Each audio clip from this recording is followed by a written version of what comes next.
খাটিয়া লাগে। এখন আমরা মরে গেলে সঙ্গে সঙ্গে মসজিদে কোথা আছে, এসি কোথা আছে বলা যায় না। ভাইজান অত সহজ না। ভাইজান আমার দোস্ত আমার, ও শোনাতেরা সোনার মানিকেরা, সাহাবায়ে কেরামরা জিজ্ঞাসা করেছিলেন, ইয়া রাসূলুল্লাহ, ইয়া হাবিবাল্লাহ, জান্নাতের ভিতরে এত বড় গাছ আমাদের কেমন কাজে লাগবে? একবার সুবহানাল্লাহ বললে জান্নাতে একটা গাছ তৈরি হয়।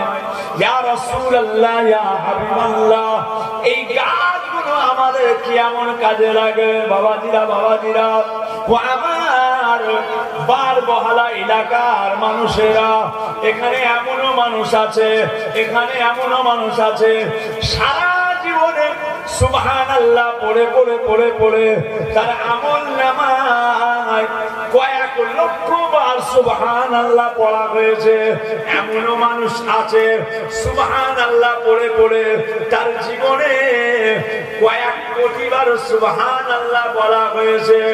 একবার সুবহানাল্লাহ বললে জান্নাতে যদি একটা গাছ তৈরি হয়, 1 লাখ বার বললে 1 লক্ষ গাছ তৈরি হলো, 1 কোটি বার বললে 1 কোটি গাছ জান্নাতে তৈরি হলো।